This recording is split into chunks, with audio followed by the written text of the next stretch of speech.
hello friends good इवनिं आशा खालामो गासैबो मोजां दङ दा बे समाव लेटेस्ट आपडेट सफैदों आरआरबी साख्रिनिफ्राय बेबादि मेसेज फैबा नोंथाङा एग्जाम होनो मोनसिगोन बेनो जाबाय आरआरबी एनटीपीसी ग्रुप डी गोबां रोखोमनि साख्रि दंमोन ना बेखौ नायनोबा नैबे अपसन दङ एप्लाइआव क्लिक खालामनांगौ स' बेयाव क्लिक खालामनाय लोगो लोगो नोंथांमोना चेक खालामनो हागोन गाहायनि अपसन नोंथांमोननि हेभ एन एकाउन्टआव क्लिक खालामनानै लगइन खालामनानै नोंनि स्टेटासा एक्सेप्ट जादोंना जायाखै एक्सेप्ट जादोंबासो एग्जाम होनो मोनगोन बेखायनो लगइन विथ आरआरबी एकाउन्टआ गाहायनि अपसनाव क्लिक खालामनांगौ दा मोनसे अपसन दङ आधार कार्डआवबो खालामनो हायो नाथाय जों गाहायनि अपसनाव क्लिक खालामनाय लोगो लोगो जाय फन नाम्बारा एबा मेल एड्रेसा रेजिस्टार दंमोन ना बेनिफ्राय पासवर्ड होनानै आइ एम नट ए रबटआव बक्सआव क्लिक खालामनानै लगइन खालामनांगोन आरो लगइन खालामनाय लोगो लोगो नोंनाव अटिपि थांनो थाखाय अपसन फैगोन दानिया जों लगइन खालामनायसै बेनिफ्राय बे एग्जामा जाथारसिगोन डेट फैखाजोब्बाय जों गासिबो डिटेल्सखौ नायगोन दा बेयाव जोङो लगइन खालामनाय लोगो लोगो बेहाय मोनसे अपसन दङ सेन्ड अटिपि टु मेल एबा फन नाम्बार दङ स' बेस्ट अपसना फन नाम्बाराव नोंथांमोना सिलेक्ट खालामनानै लगइन खालाम होमबा जाय फन नाम्बारा नोंनिया रेजिस्टार दङ बेयाव अटिपि थांगोन आरो बे अटिपिखौ होनाय लोगो लोगो नोंनि प्रफाइलाव नोङो थांनो हागोन दा जोङो प्रफाइलाव फैबाय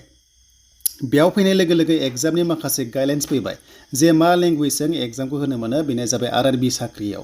एबा रेलवे साख्रियाव आरो दा नायदो हिन्दी आरो इंलिशआ थाखागोन कम्पालसरि नाथाय बिनि अनगायैबो माखासे मिडियाम होदों 13 रिजनेल लेंगुवेज दङ जेराव SMS बेंगलि गुजराती बा कानाडा दङ बाट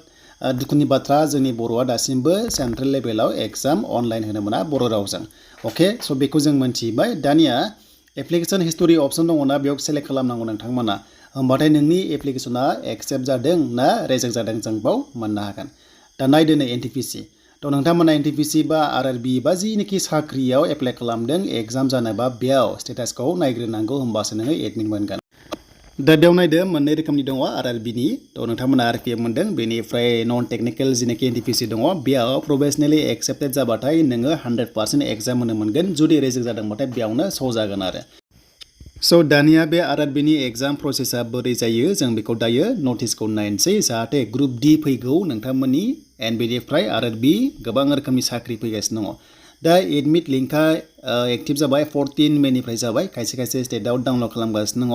नाथाय बे सोनारगोन नोंनि एग्जाम डेटनि सायाव आरो गोबांथार मोजां मोजां पस्ट दङ आरआरबी रेलवे साख्रियाव नोंथांमोना बेयाव गोजौआव नाम्बार 1आव मोनखादों दानिया NTPC HS लेभेलनि एबा आन्डार ग्रेजुवेटआ एग्जाम डेट फैयाखै नाथाय डिग्रिना फैग्रोबाय अके स' कनफिउस जानाङा नोंथांमोना दायो जायनाखि HS लेभेलाव मोननाय नंथ'आ जुदि एडमिट मोनाबा बेयाव माखासे कन्टेक्ट नाम्बार दङमोन बेखौ नायना ला जुदि सोरबाफोर मोनाबा बै समावहाय थ' दायो जोङो नायनोसै एग्जाम डेट NTPC ग्रेजुवेट लेभेला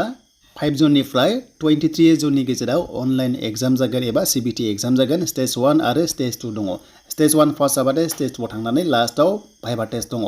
दानिया एग्जाम डेटनि 10 डेजनि सिगां एग्जाम सिटिखौ नायदो बेनिफ्राय सानब्रै सिगांल' एडमिटखौ डाउनलड खालामनो हागोन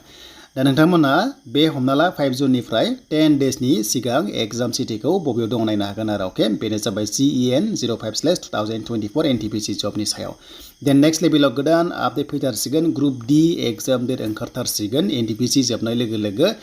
जुलाइआव ग्रुप डीआ एग्जाम जानायनि चान्सआ दङ दा जियानो जा मिथिबाय जायनाखि प्रफेसनेलि एक्सेप्ट मेसेज फैबाय नोंथाङा 100% एग्जाम होनो मोनबाय आरो जायफ्रा फैयाखै लासै लासै फैगोन मानोना जायनि एग्जामा सिगां बिथांमोनावहाय फैग्रोदों मेसेजआ दा बेनो नोंथांमोननि थाखाय आरआरबीनि थाखाय लेटेस्ट आपडेट